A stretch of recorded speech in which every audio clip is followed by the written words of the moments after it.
Everything was that perfect moment, you know, the 31st of July 2012, my dream came true. The whole world sort of stops in their tracks. What the hell just happened? You have to remember, Michael Phelps was unbeaten in that event for a decade, and Chad took that away from him. It is another title to Chad Clos. Then he destroyed our marriage. Chad destroyed our marriage.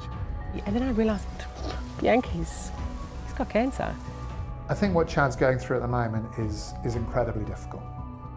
He needs his dad. People need their dads, you know. Chad Clos, he's back. Chad may be the defending Olympic champion, but I still believe that the gold is Michael Phelps' gold to lose. I think everyone's looking at him now to say, well, can he do it again?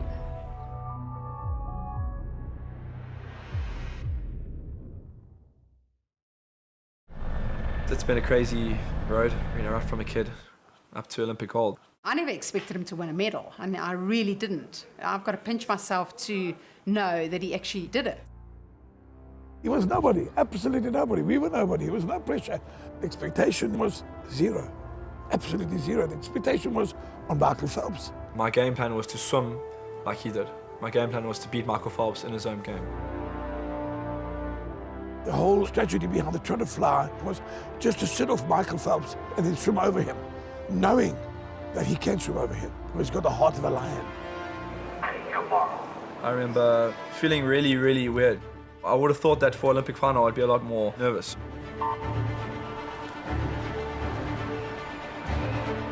You know, it didn't quite go according to plan at first, so I was well behind. You never catch up Michael Phelps, so 50 metres to go. The gold was round his neck. You know, obviously I had to throw everything at him. Going down the third 50, I knew we were in with a big chance. He was still there. Michael couldn't get rid of him. And I remember thinking, my God, there's a real race on here. Clos coming back, Clos is coming back. He comes off that last turn, he looks strong, he's still got a lot left in him. And you're going, this could happen. Surely he can't win this. Chad! Chad! Chad! Gold to Clos. I feel like I can fly. The whole world sort of stops in their tracks. What the hell just happened? I met Chad when he was 6 years old. It was a dream for us to win a gold medal, and Chad achieved that dream for us. You think about looking up to someone your whole life and you beat them in the biggest race, on the biggest stage. Everything was that perfect moment, you know, the 31st of July 2012, my dream came true. I remember going to the medal ceremony, seeing my teammates and my coach. You look back at that race and you actually realize that it was a lot bigger than I thought it would be. Deep down in my heart, I was hoping for a bronze, and I really thought it's like it could never happen to like us. And that was 4 years ago. I mean, that was 4 years ago. I can remember that like it was yesterday.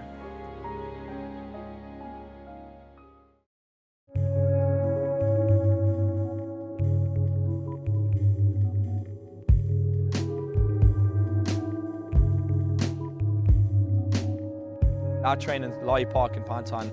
Pinetine is not exactly the safest place in the world, you know. 3 of my family's cars have got stolen from that pool alone. You kind of learn to deal with that side of life. But there's no country in the world that's better than this country. No country, I promise you. But, you know, our little house, we've got burglar guards, electric fence, and you've got to be alert. I've been training there for 15 years. If I put it in a nutshell, I would say it's 2, 3 out of 10 rating. It's the worst pool in the world, not in South Africa, in the world. Phelps wouldn't even put his first one toe inside. That I can tell you now. He wouldn't put his toe inside. It can be -degrees. We got to swim in an outside pool with no roof, no cover, no side cover, hailing, raining, skinny like this, 8-year-old, 10-year-old boy, 12-year-old boy, 5 in the morning in the pool before school. I feel like if there was a lot of the Americans or the Australians or a lot of the other guys around the world were thrown into our shoes or in my shoes, they wouldn't even make the Olympic Games. I can promise you that. If anything had ever happened to Michael, you know, he would have the best doctors in the world fly in to see him the very next day. If he needed the best facilities or the newest technologies, or if he needed the newest forms of recovery, he would have it. That's not the case with many other countries in the world, and definitely not for South Africa. It's not like there is a huge infrastructure behind you with governing bodies. There is some, but it's South Africa. It's a different setup. Right now, if you're a Team GB athlete, you get an incredible entourage of expertise. Chad does not have access to that. Ready, go! The three big sports in South Africa definitely get looked after really well, in football, cricket and rugby, and then the sports that go further down, even to a point of like rowing or something like that, I don't know how well they are supported. You look at the fact that there are more than 100 Olympic caliber swimming pools in the United States. That's backed up by over 100 Olympic caliber coaches. Not only that, but then they have 100 Olympic caliber gyms with physiotherapists, with nutritionists, and you wonder why the United States and a country like China is successful. It's because of the sheer investment.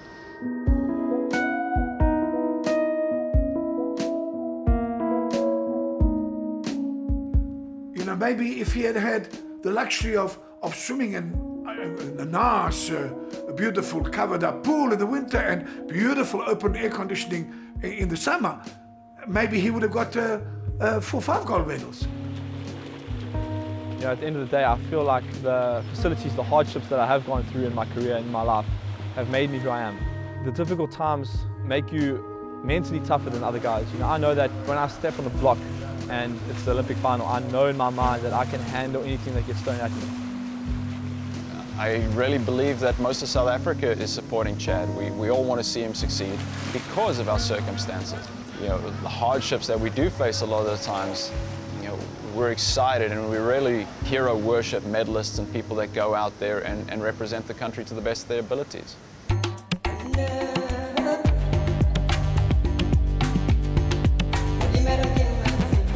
For sure, he's a hero.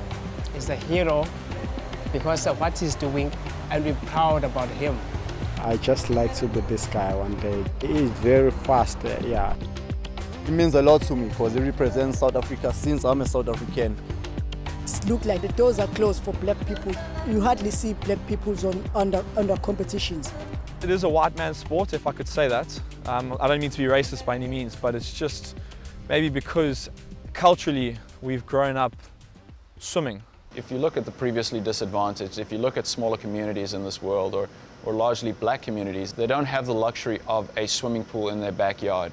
If you look at rural South Africa and rural Africa, kids are growing up around rivers, lakes, dams, the ocean, and I mean, moving water, you're likely to get swept away.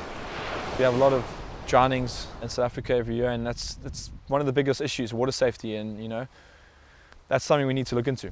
South African swimming has got very many projects in Learn to Swim campaigns in very many parts of South Africa, and out of that I believe we're going to come up with some black swimmers in the future who will be challenging for the equivalent of what Chad is doing now. If you look at the way that South Africa was united in that moment when we won the 1995 Rugby World Cup, there was no black or white. Even at that young age, I think I was 12 or 13, I could see how people that were very divided could come together and celebrate something like that, and that's what sport does in our country. You know, I want to be recognized internationally, and I want to take South African swimming to a new level. I want people to say, not only cricket, rugby and football.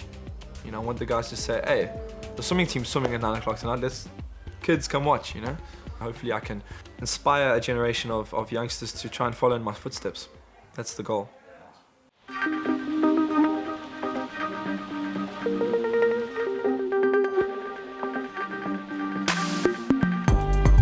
We go to Doha every year from the end of May. We're there for about 2 weeks. It's a really amazing facility where it has everything under one roof. You know, you have physios, dietitian, podiatrists, MRI scans. Usually training there for about 10 days to 2 weeks. So we're swimming 10 sessions plus 2 or 3 gym sessions a week, 12, 13 sessions of training, close to 27 hours a week. Go folks, it's going down. Graham's never ever satisfied with my training. Ready, go! I never quite meet his expectations, which is good. 103, 5. I feel sometimes it can be difficult because Graham's known me for so long and he's kind of sometimes maybe sees me still as that 13-year-old boy, but we all change and I'm Olympic champion now, and things are a little different. 44, 45. Come on, Chad. Graham is a very, very hard coach. He's very hard. He's even brittle. Sometimes he's inhuman. You have to carry on, otherwise this has been a waste. Okay. Well, Graham was not only, one of the best coaches that South Africa has ever produced. He was a phenomenal athlete himself, and I would say training with him, he was a very tough but enthusiastic, a positive person to be around. As far as swimming is concerned, he's very good. He's a very good coach. I disagree with some of his issues outside the pool. I think my dad and Graham obviously have had the ups and downs over the last few years, but you try and not get caught in the middle or between certain fights. But you're the same family, really, so you kind of are in the middle. It's no secret. I'm sure a lot of people out there know that Bert and I butted heads, and many occasions we disagreed on a lot of things, but we disagreed to agree at the end of the day. That's made the relationship stronger, and he's seen through it now. I've been to 4 Olympic Games. This was Bert's first one, So I've seen this movie happen over and over again with different athletes and how it affects the roles of parents and all that in the celebrity status. Wherever we went, it was never a 1 minute or 5 minute to get the newspaper or a bottle of milk. Never. I was a 20-year-old kid getting thrown in the deep end of everything. I never knew what it was like to be famous or how to deal with all of that. You can never prepare yourself for the different angles that will come at you, and it became a whirlwind. It just kind of slowly spiraled out of control. I was presenting the swimming in London 2012. I felt my role was, before a big final, if there wasn't a British swimmer, make people care about the swimmers that there were. And there's this guy going absolutely berserk with the South African flag. I just had a feeling if we could get him, it could be good. Here is Chad's father, Bert. My word, what a performance! Unbelievable! All I did was hold the mic, and off he went. Unbelievable, unbelievable. I've never been so happy in my life. He's the most down-to-earth, beautiful boy you ever meet in your life. And I think he gave fathers around the world permission to say, this is how I feel. This is what being proud feels like, and this is how you express love. Look at him, he's crying like me. I love you. And I thought, gosh, you're gold dust, you are TV gold. Listen, you were here at the most perfect moment of your son's life, and it sounds like the most perfect moment of yours. Oh, unbelievable, unbelievable. Thanks, Great Britain. Thank you, and congratulations. Thank you very much, madam. Thank you very much. The day after, this figure comes towards me with the South African flag still around him, going, Claire, come here, my darling. We have gone viral. Bert's celebrity status went to another level. His brother-in-law said to me, you can't walk anywhere with Bert in England. Everyone wants to take his photo. We would walk around and kids and parents want autographs of Bert and not of Chad. Bert from the telly, can I have a photograph with you? Jordan and I would hang on each other while everybody focused on the two with Bert. When we walked in the street, you couldn't walk in the streets. I'm famous for being famous. I'm like Kim Kardashian, famous for being famous. It's ridiculous. How can I describe Bert? My dad, he's quite a character. He is always loud. Up. There we are. You see now? It's ready. Wow. Impossible. Spontaneous. Oh my God, you don't want to ask me that question. He's kind-hearted. The biggest person around. It's unbelievable. It's unbelievable. Lunatic, but a good man. He has a kind of fire inside, a nuclear weapon. He's like a bonfire. He's like this huge turning energy that's warm. He's an open person. He open for everybody. He's not discriminating. You see you black, you white, you this and this and this. He's happy for everybody. Can I say that he was kicked out of every school in Durban, because he wouldn't take any punishment. He would threaten the headmaster. Naughty Mauritian boy. Naughty, naughty, naughty from the day I was born. I remember taking him to the last school that would accept him, that was in Port Shepstone. And I swore at him all the way. I said, you little swine, make me drive 100 kilometers because of your naughtiness, I'm going to kill you. I'll kill you. Well, I never did to kill him, but because he was too strong in any case. But yeah, that was Bert. If it was today, I don't know what they would call me, ADT, DBT, what? I don't know what those DTs would be, and how much Ritalin or whatever that nonsense that they eat, the kids have today. Absolute nonsense. I was just a naughty boy. I know a lot of the Bert story from Bert.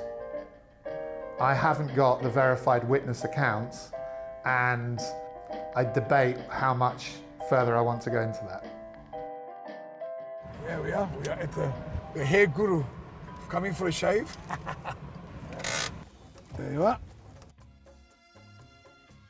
Mayo is also having.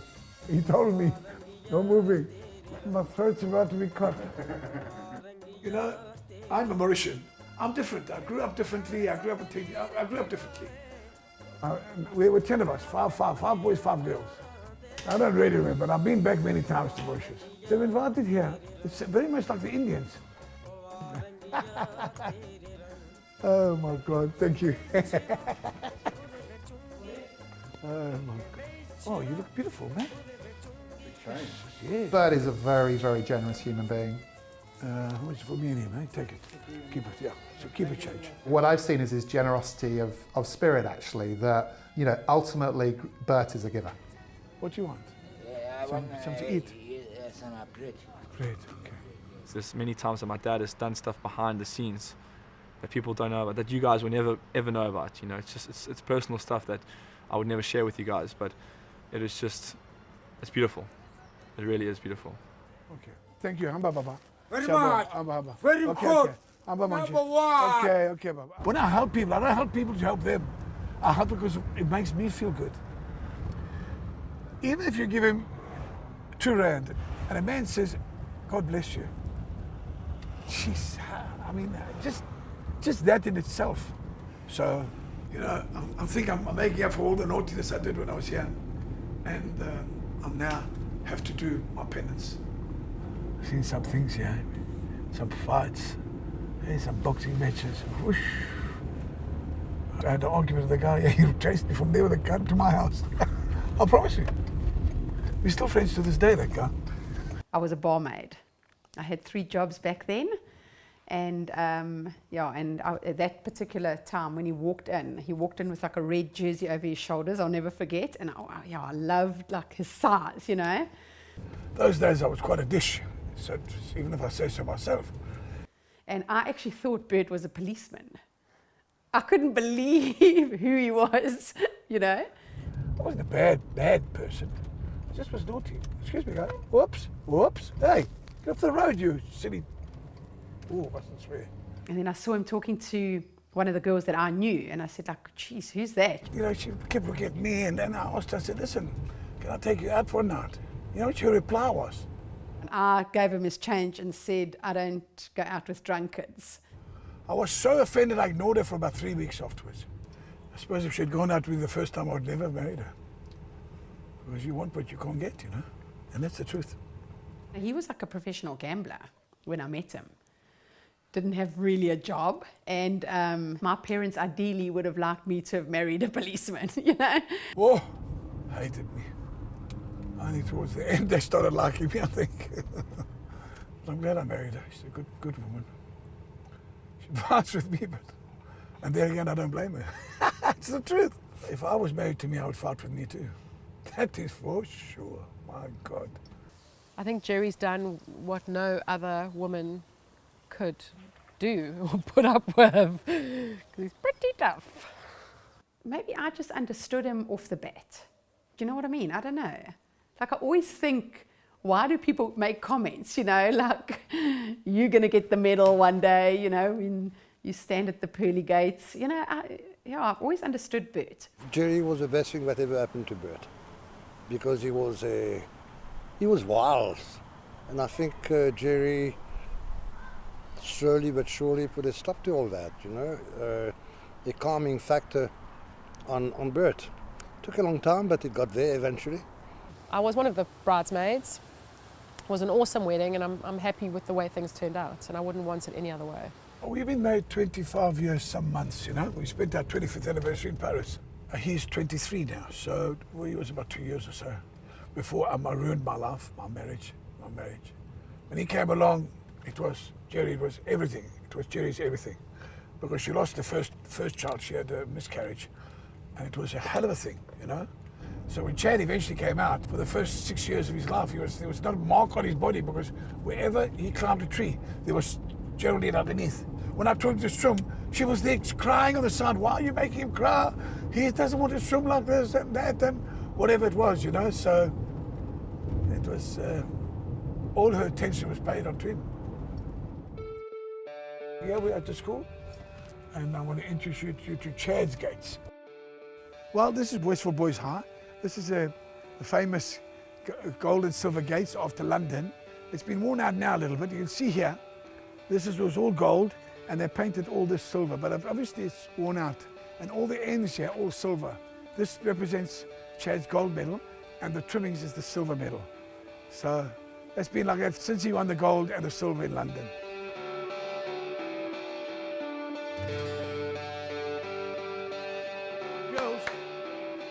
Girls, come on girls, come eat, really.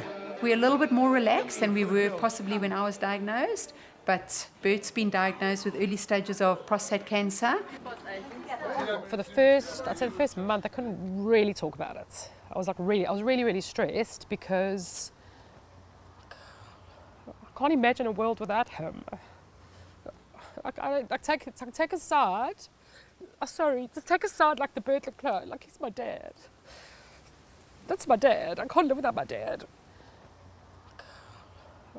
We've had friends that have advised us to go like the natural route. So Bert's on some like natural medication, kukurum I think is the one, and green tea extract, and we're doing vegetable juicing.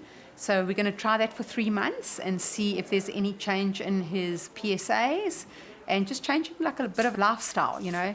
I walk every day, and I drink lots and lots of water, and I don't eat from dinner time until about 10, 11 o'clock. He's lost 30 kilos in 6-7 months. For my dad to lose 30 kilos, you must understand how much my dad loves eating. He takes a brick of butter and he slices it like a piece of cheese, and he puts that on the chip, and that's how he eats the chip. He'll have a whole loaf of bread with half a brick of Lurpak butter.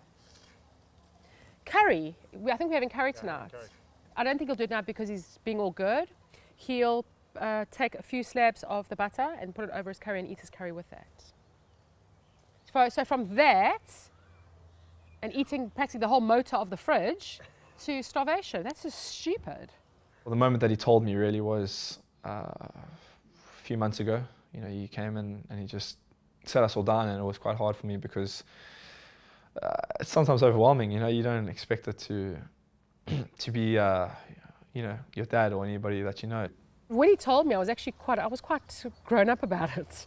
I felt a bit weird, but that night when I went home and I was lying in bed and I was just processing everything, and then bam, hit me like a bus. It's hard for him to try and bring himself to tell me and to not interrupt my training. You know, he wants me to obviously achieve great things, and I'm pretty sure he's telling me the truth, but maybe it comes to a time where he doesn't exactly tell me everything, you know. Told him he can't lie to me. He mustn't lie. Like, just rather tell me what's wrong, and he would rather prefer to lie to me and deal with it as and when. It affects my dad, you know, in many ways. You know, he sometimes not lashes out, but he has his moments where he just isn't himself, and you can just see it. You know, but very silly things. Guys, hey, just one of you talk at a time. You try and say, Dad, you know, it's okay, we understand, and he says, no, it's not that. I'm just angry at you for doing whatever, and it's not that really. We know it's the cancer speaking, you know. And my mom went through the same thing in 2010, and it was hard for us to, you know, accept it, you know. And I think the same for him, you know. I think it's been tough on him more than anything. I can look at him and say when he's not feeling too good, and I can look at him and see when he's feeling good. But I don't think it's something that he wants to put an emphasis on. I mean, don't forget, his mother had breast cancer, Chad's mother had breast cancer when he was doing the Olympics. I don't think it was never brought forward to the fore. I remember it very clearly. It was just before my 18th birthday, and it was the Commonwealth Games, and my parents knew how important it was for me to qualify for that, and they actually kept it from me for about 2.5 weeks. You know, they didn't tell me because they didn't want it to affect me going into trials, and you know, they told me after trials. It was, you know, the 20th of April 2010, and it was hard because I felt really angry at them, to be honest. I was really angry at both my parents for not telling me because I want to know what's going on, but at the same time I understand why they did it.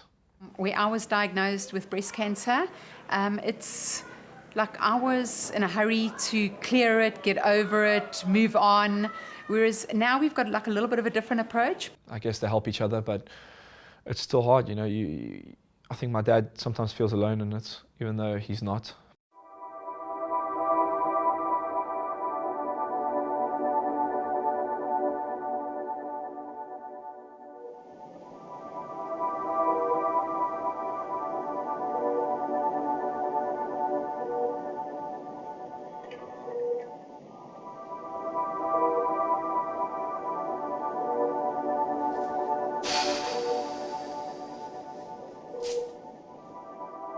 I'm going to have the blood test results, and if there's any going up or whatever, I'm going to have it out before I go to Rio.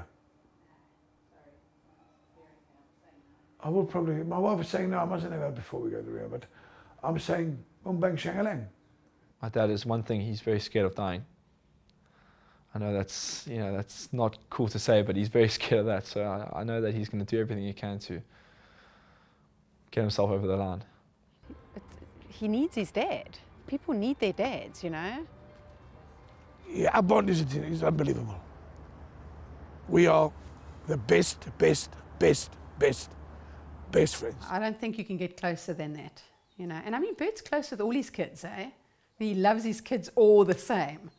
You know, it's hard. It's hard to, I think sometimes he's perceived to love Chad more because he does so much. And Chad changed his life.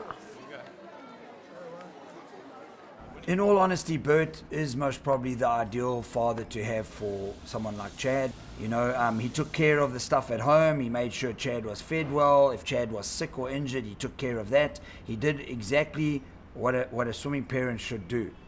Look at my food, look at my food, look at his. Here's my food, look at his.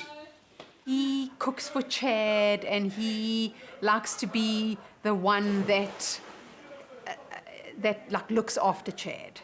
My dad's input into my career has been, there's no words to describe it really. You know, he's been there right from the start. Bert was with Chad right through, from 6 years old. Whether it was in Cape Town, Port Elizabeth or wherever, he was always there to support, you know. So, and I think that's got it has to have a fantastic effect on the attitude of someone who was born, I think, with a winning attitude. I still remember my first swimming competition. I was 7 years old, I think. Penzance Primary School, which is my school that I went to first, and my dad was there shouting, "Swim, swim, he's a ballerina. Come on, boy, go, boy."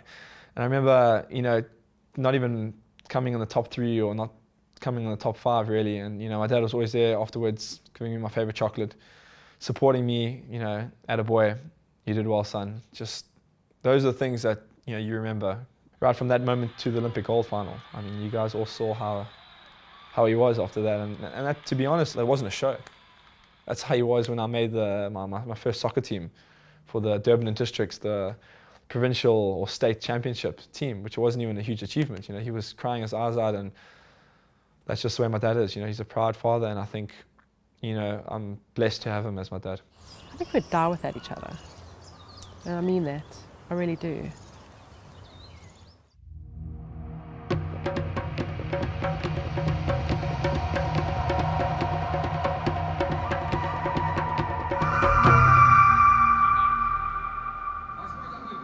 The Worlds in Kazan for me are to try and obviously repeat my performances in Barcelona and win the 100 and 200 butterfly. This one here, he's the Michael Phelps, and the target is on his back, and it's a very difficult situation, you know.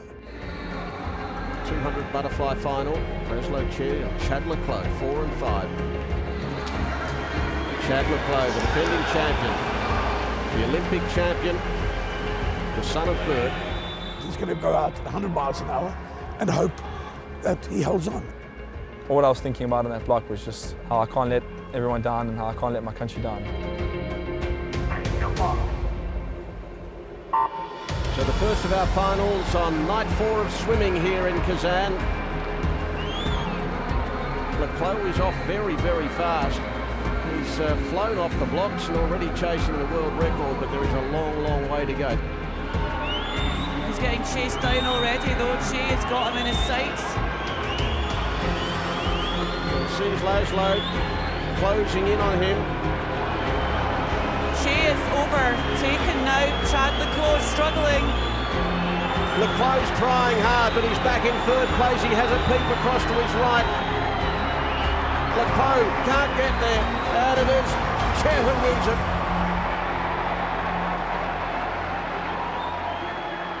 The 200 butterfly for me is probably the most disappointing race I've ever had. I felt sick. I actually wanted to vomit. Last night wasn't a pleasant feeling. We didn't expect to be that slow, so to speak. I thought we could have been a bit quicker. That was possibly the worst pressure he's ever felt in his life. I think the best emotion to describe that loss was shocked, really. I didn't expect in my wildest dreams to lose that race, and afterwards the media that had to go through and people saying, what happened to Chad? Is he unformed? Did he lose it at the end? You know, just so many things I had to deal with. His supporters also need to learn to lose. You know what I mean? I think it's important for everybody to experience it, and maybe it's a good place to experience it now. Before the Olympics, Phelps was swimming and Lochte was swimming, and I said, geez, Chad, I wanted these guys just retire, man, you know? He said, Dad, don't ever say that. I have to beat Michael before he goes. I'd rather come second to the best in the world than win a race that maybe they weren't there. I'm not talking about Phelps necessarily, I'm talking about anybody. I want to be the best of the best. And it's going to be Michael Phelps. Michael Phelps has taken the gold medal in the 200 metres butterfly. He's won it again. Chad's all-time hero is Michael Phelps. A lot of my motivation definitely comes from watching Michael Phelps. He's seen some of his 200 flies, 1,000, 2,000, 5,000 times. Studying his races, that just gets me motivated. You know, I have pictures, or I had pictures on my wall before London of Michael Phelps, and you know, I'd wake up in the morning and it would be something that I would, you know, go to bed at night looking and saying, okay, there's Michael Phelps, I want to be like him or beat him. This was a very special game for me because it was the last time I'll be racing, well, my ultimate hero, Michael Phelps. You know, last year when I met him for the first time, I remember taking 100 photos with him, and I was asking for his cap and goggles, and I still am a fan, you know, that will never change. And I think when I beat him in that 200 fly, it was the most overwhelming feeling I think I'll ever have in my life. You have to remember, Michael Phelps was unbeaten in that event for a decade, and Chad took that away from him. And I'm sure that's one of the reasons he's back. I'm doing this because I want to come back, and I enjoy being in the pool, and I enjoy being in the sport of swimming. So I'm having fun with what I'm doing. He lost in London on the 200 fly to Chad Clos, and it was only 5 100s, but who cares? The gold went to Chad, the silver went to Phelps. He's not happy about that at all. I think it bothers Michael tremendously. I'm not sure that's the reason why he came back specifically because of that race. Michael hates to lose. He will be really, really fast come Rio. You know, he's not going to come back otherwise. You know, in his mind, he's not coming back to come second or third. He's coming back to win. So I believe that that's great for us, for our rivalry. Unfortunately, he's got another thing coming.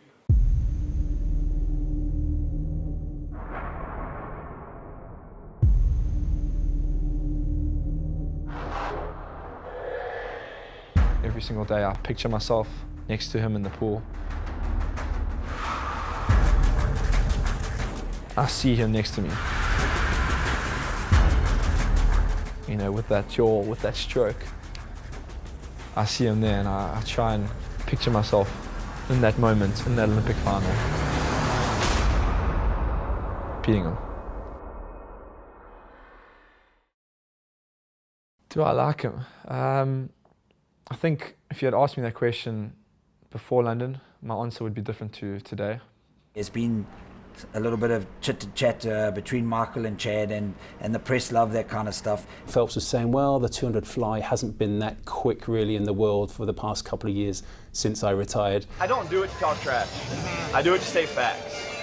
And I know some people went back and checked my facts after I said that stuff about the 200 fly, and I was right. So I know my facts about the sport of swimming. Chad set the fastest 2 times in the world in 2015 on the 100 fly.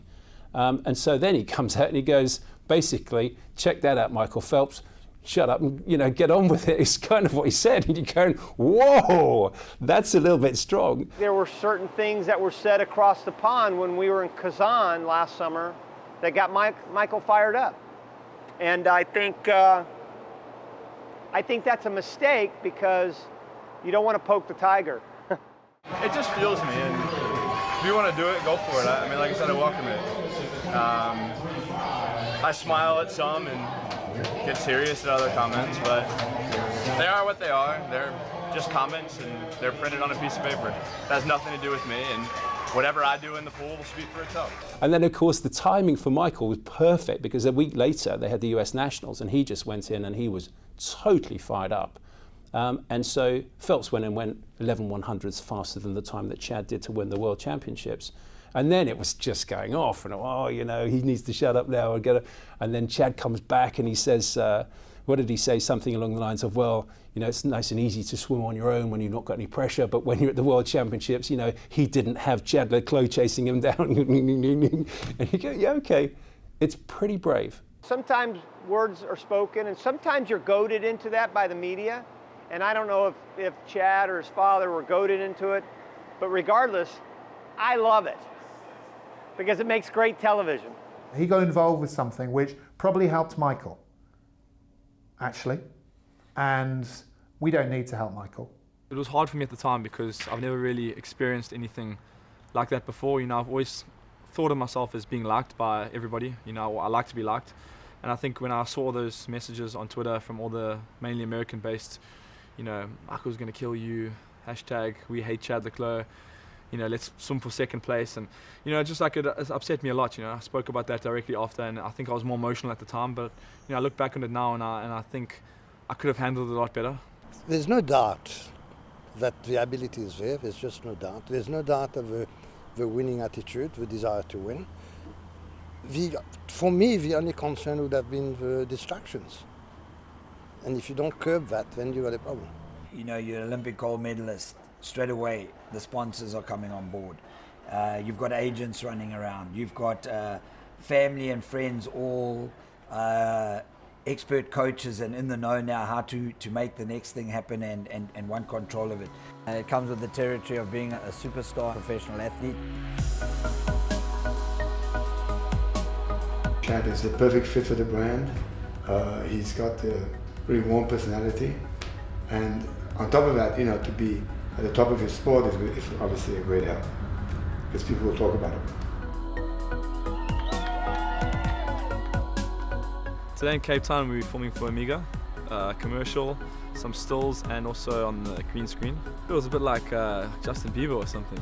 When I signed with him, you know, I was still a baby in the swimming world, and here we are 4 years later in one of the biggest ads for the Olympics. Chad being the guy he is, you've got girls throwing themselves at him, so there's numerous distractions, and who can you blame? I mean, they're on top of the world, they're invincible, they're bulletproof. I think on Google there's like a graph where it says January through to July and the meter of Chad's love life, and then in August it just shoots up and it goes up. So I feel like that's how it's been, you know. So I mean, I've been enjoying it, you know. Of course, who wouldn't want to have beautiful girls looking out for you? Girlfriends are possibly an issue, but I think Bert's got full control over all that, yeah. We won't elaborate. I'm not sure which year, but he couldn't, he was trying to qualify. And he got beaten a few races, and I just thought, geez, what's happened to this boy? Is he burnt out? It was the girl trouble that he had. His little girlfriend was playing up or whatever it was, you know, breaking up with him or broke up with him or going with another boy, I don't know. I got the good old Dear Johnny text when I was overseas. Hey, found another guy or whatever it was, and yeah, kind of crushed me for a little while. I said, you came back from Hungary and you did cuck, you did rubbish. And I said to you, what happened? And you said to me, I lost my focus. I said, be careful, because now you're in a situation where there's even more distraction than what there was 4 years ago. There's now gold medal, Olympic Games, flying to this, that, you know, photo shoot, and you name it, girls. If you lose your focus, you're not going to do well. So what's happened is it's come as a complete shock, because I'd felt a lump and I was like, no. I checked it, felt it, and yeah, it was a big lump. We have to act quickly, because clearly it is a fast-spreading cancer. So I've opted for a double mastectomy, and quite frankly, it really isn't a good time. Chad is just here for a couple of days. Unfortunately, he's just heard the news about an hour ago. He needs to focus on his training, and, you know, with him not being here, I know it's difficult, but, you know, we'll Skype and continually reassure him that everything's going to be fine. And we're going to be in Rio regardless. I wish it could have happened to someone else, you know, and I wish it could happen to, you know, me or someone else, because my mom's been through a lot, you know. 2010 was a very difficult year for her and for our family. Having this happen at this time is terrible. You know, I'd rather have my mom and my dad be healthy than win any gold medal.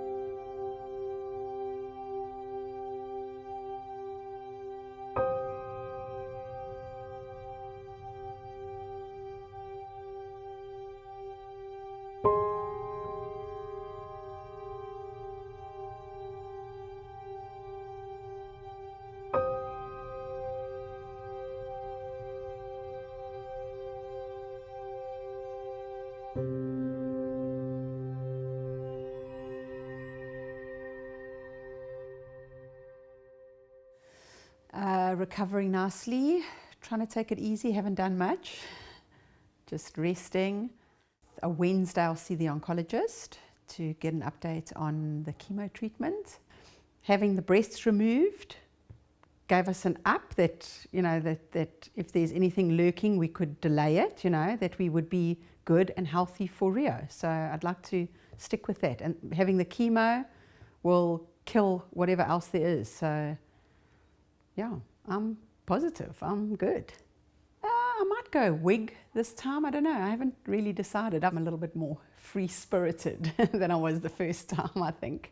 So yeah, just got to be strong, and mentally I am a little bit worried about Chad, to be honest, you know. What cancer does mean for patients, but also for their families, is just an enormous set of both physical and emotional challenges. It's really probably one of the most stressful things that can really happen to anybody. These pants should be fine, eh? It's fine. We're leaving for a massive trip towards Olympics, looking at around about 3 months of travel and racing and training, and some exciting times ahead, and yeah, it's going to be interesting. From tomorrow the house goes quiet. It's true, the house goes quiet tomorrow. Nobody shout, don't shout anymore. Because you don't make me mad, though. No, you don't make me mad. That's what I meant. Yeah, that's what I'm saying. You don't make me mad, yeah. You see, you know, you talk about being proud, you know. I mean, Chad, you're leaving tomorrow. Oh, for God's sake, I will start crying any minute. And without you, my life is not the same, you know. So, I can't, I promise you. Ah. Yeah, come here. Yeah, sweet father. I think what Chad's going through at the moment is incredibly difficult, because at the end of the day, the two most influential and guiding figures in his life are both battling cancer. And that effect can obviously go one of two ways. It can be a motivating force, or it can be a very understandable distraction and puncture to your world.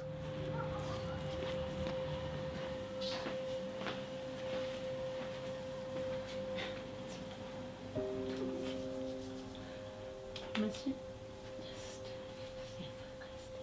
just try not to go.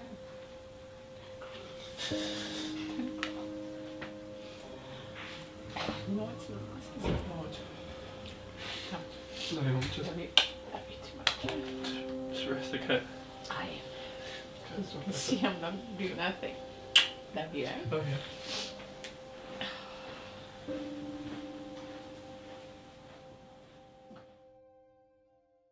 It's definitely been the most difficult few months of my life, you know, family-wise, everything else, the swimming, the pressure from the Olympic Games, it's all kind of come together. But in saying that, I feel like I've never trained as hard as I am now. And I feel like, you know, their sickness is kind of pushing me through. It may be a blessing in disguise, you know, we will see. Whatever happens, happens. I'm proud of him either way. I stress for him the amount of pressure that he's going to be under, and sort of standing up on the starting block at the 200 fly, at the Olympics in Rio. I can't get butterflies in my stomach. Yeah, I get goosebumps thinking about the rematch between the two of them and seeing it go down. We've had this drama building now for really 4 years. I wouldn't be surprised if the 100 fly, possibly the 200 fly as well, are the ones where everyone's at the pool. You've got the greatest Olympian of all time. Going back to London, he's won all with Chad. This is his favourite discipline within the sport. This is big. The 200 fly for Michael Phelps has always been his baby. From the age of 15 in 2000, he was swimming the 200 fly. I think he's taken that loss and that energy from London and taken it into Rio. Michael is happier out of the water than I've ever seen him, but his intensity in the water hasn't changed one bit, not one bit. Chad may be the defending Olympic champion, but I still believe that the gold is Michael Phelps' gold to lose. Chad's coming in as a favorite in a couple of events, so the target is on his back. The South African media, the South African public, everybody thinks and expects him to win. I think Chad can do it. I feel it, I want it, and I would love it. I think everyone's looking at him now to say, well, will he just be a one-hit wonder, or can he do it again? I was a kid that had a dream of going to the Olympics, and 4 years later, I still have that dream. It's a little different, there's a lot of pressure now on me.